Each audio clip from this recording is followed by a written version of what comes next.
time for Dialogue this week, where we discuss culture, sports and trends with experts from around the world.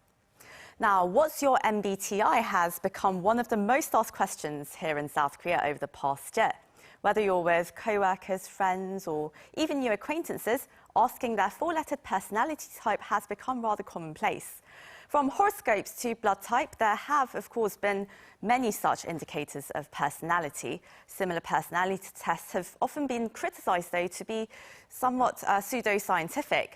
The MBTI, or the Myers-Briggs Type Indicator questionnaire, has become more widely used over time in more official organisations, from universities and businesses to even the military, and it's recently become quite a commercial tool here in South Korea.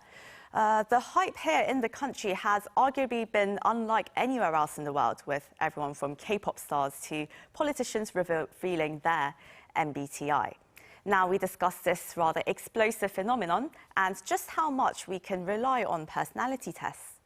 For this, we're joined by Cameron Knott, Managing Director and Psychologist of the Asia-Pacific region at the Myers-Briggs Company, and Rona McAllister, Assistant Professor of Politics at Sungshan Women's University.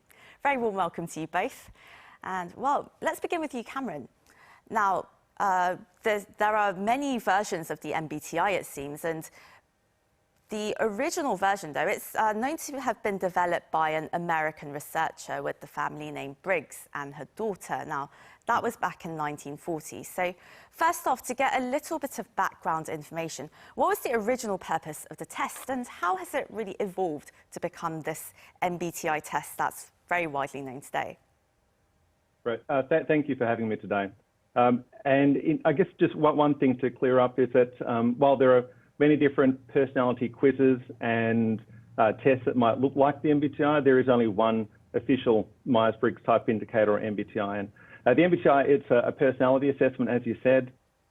It measures 4 different aspects of personality, which relate to where we draw our energy from, the different kinds of information we tune into or trust, and the different lenses in which we use to make decisions, and also the ways in which we approach the world around us. And these 4 different aspects of personality are then codified into our 4-letter personality type.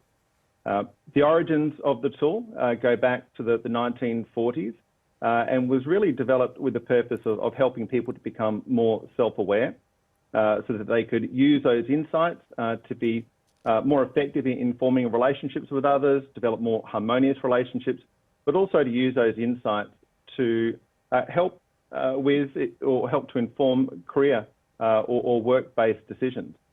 The model itself has been very consistent since the 1940s. It's always measured those 4 aspects of personality. It does go a little deeper in terms of some other aspects too, but there has been a very rich history of refinement and research behind the tool. Indeed, the latest update of the Myers-Briggs Type Indicator was released just a few years ago. And Ronan, MBTI has been around for quite some time, but why is it that all of a sudden it's taken off as a really big trend here in South Korea? I think one of the main reasons is that the pandemic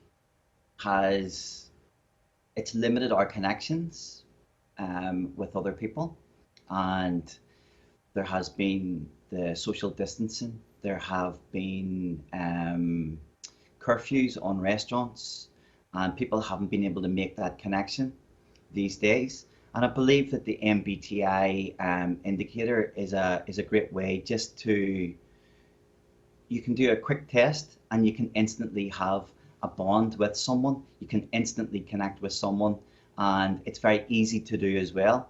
So I think that it's almost filled a vacuum over the last couple of years, because as you said, it has been around for a while, but it has only really spiked over the last year or so. And I think that it's no coincidence that it happened in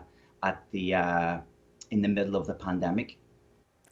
And Rona, I remember we were talking about this the other day, but you actually teach about MBTI at your university, and from what you said, there was quite some demand for that. So what exactly does this course entail? Yeah, so at my university, I'm teaching a range of different topics, mostly cultural, ideas like superstitions or food and travel. And I always leave 2 weeks open. So that means the students can tell me what they're interested in and what they want to talk about. And over the last 2 semesters, especially during the pandemic, they have wanted to talk about the MBTI. That's exactly, it's always come out top of the vote. And what I try to do is just facilitate discussion about it. And I think it's going back to connections. I think it's a great way to help people connect, especially when students really can't live their life like we maybe lived our lives when we went to university. They can't have their orientation, they can't have their membership training. So MBTI was a great way for people to connect. And it's also a fantastic icebreaker. You know, in the breakout rooms in Zoom, for example, usually I let the students speak for about 10 minutes. But when we're talking about MBTI, the students ask me, they request, can we stay in the room longer? We want to talk about this more. So it's very interesting. Right, so it's really now a tool to engage, socialise and also reveal yourself as well. And well, Cameron, there are obviously many different unofficial versions of the MBTI test, and here in South Korea there are of course ones in the South Korean language. But how is the official version of the MBTI test different from the free test that just anybody can take online? Yeah, absolutely. So in terms of the MBTI, so the official MBTI is also available in Korean. The key difference between the MBTI and other kind of free assessments that might look like the MBTI is really the amount of scientific rigor that has gone into the assessment. The MBTI meets all the requirements of a psychological assessment as set forth by different psychological bodies around the world. There's also about 80 years of research behind the MBTI. So what's really important about that is that you can have a lot of trust and confidence in the results that you get. And I think that's what's really important. It can be fun to share your 4-letter type and use that as a way to connect with others, and that's really important. But I think what can be really important and what is very important for people right now is that a lot of people are going to want to make some real life decisions based on their results. It could be to help them to develop personally, develop relationships with others, advance something in the workplace. It could be about making a very important life decision around their career and what they want to do in their life. So it's very important that people can have results that they can really trust and that they know are accurate, and that's what you're going to get from the official MBTI. And Cameron, just another question for you. Well, when people are looking at these results and maybe making some major decisions, as you said, based on these test results, how scientific would you say the MBTI is? I mean, how do you actually ensure that it's accurate and also stays valid over time? Yeah, so there are different standards that are set forth around the world from different official psychological bodies and testing agencies. So we have a team of psychologists and data scientists that are devoted to ensuring that the MBTI meets all those requirements. And it probably is one of the most longest standing assessments. It's been subject to thousands of different research articles. So it is just having that constant focus on continuing to refine and improve the assessment so that it continues to deliver the most accurate results that it can. And Ronan, before MBTI really took off as a trend here, many South Koreans actually used blood types and zodiac animals as indicators of personality. So what makes MBTI different from those trends? Yeah, when I first came to Korea, I was always very interested because one of the first questions that students would have asked me was, what is your blood type? And back home in Ireland, people wouldn't really even know what their blood type is, never mind what it meant, you know? So I think the main difference between the MBTI and the zodiac signs or the blood type is that the MBTI, you create it, it's a product, you construct it, whereas the zodiac sign is just given to you by your birth. You don't construct it. It's the same as your blood type. It's almost a given. But the MBTI is more personal. It's about you.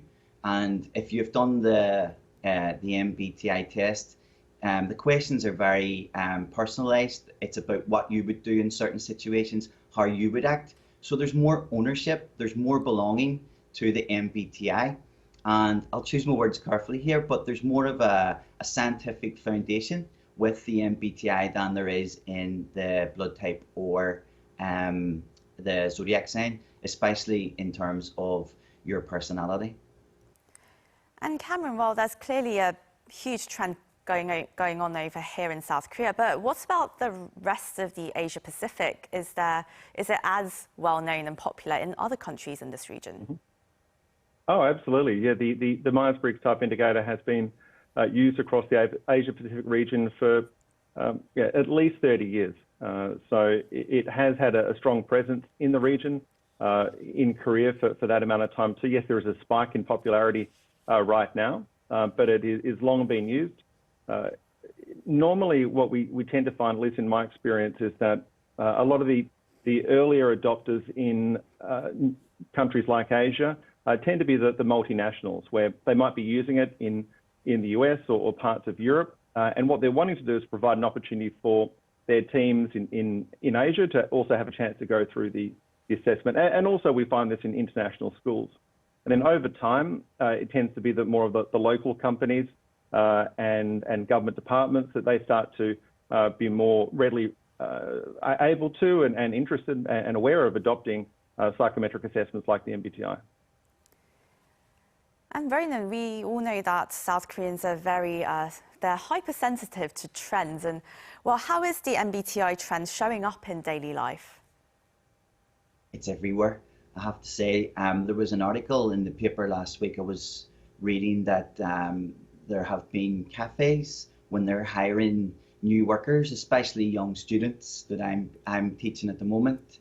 They specifically ask for a certain MBTI type, because, for example, a barista, if there's a position for a barista, the employers want a certain MBTI type because that personality would be best suited for this position. So that's created a big stir on social media. Also, within meetings, when the students get together in groups, there's a lot of ice breaking going on where they ask each other, what do you think my MBTI is? And that takes up hours of guessing. And as you know, we all have a little bit of we're all very curious about how people perceive us. So when they do get into groups, they can try to work out their friends. So basically, it's a great icebreaker. It's a lot of fun. It's very easy to do. It's very easy to find out. It's people with their smartphones. It's all over social media, employment. So basically, it's everywhere, ubiquitous across South Korean society at the moment, especially with the younger generation too. And well, Cameron, there is some concern that just categorizing people's personalities can lead to stereotyping and maybe even some self-fulfilling prophecy, and things can get stuck in a box really. And well, what kind of caution would you issue to our viewers? And also, as a psychologist, what do you see as being the biggest pros and cons of the MBTI test? Mm-hmm. Absolutely. And one point I might just pick up first is in terms of the trend that Ronan talked about in terms of using the MBTI for selection-based decisions, whether it's a barista or a barrister. The MBTI, it wasn't designed for that purpose. So personality assessments can be really helpful in selection, but we need to be using the right kinds of assessments. So the MBTI, one of its strengths is that it's a tool that was designed for development.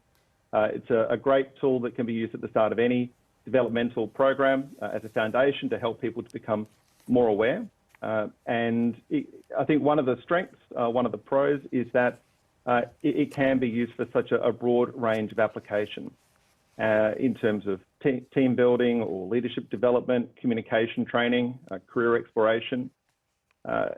Another strength of the MBTI is really just in the construction of it, and you just have a lot of confidence in the results. In terms of the comment about categorizing or stereotyping people, those sorts of comments tend to come from people who may not have a rich or full understanding of the MBTI and how the model works and indeed how it's to be used. The MBTI, it does give you some insights in terms of your 4-letter personality type, but that's just the starting point in terms of understanding what are some of your natural preferences, but it doesn't kind of preclude you or exclude you from using other aspects of your personality. So a deep understanding of the MBTI will allow people to understand that by becoming more aware of their preferences, becoming more aware of their 4-letter type, ultimately will give them greater flexibility in terms of the behaviours that they choose, so that they're going to be appropriate for the situation that they find themselves in. Well, that was Cameron Knott, Managing Director of the Asia Pacific region at the Myers-Briggs Company, and Rona McAllister, Assistant Professor at Songjiang Women's University here in Seoul. Thank you very much for your time today. Thanks very much. Thank you.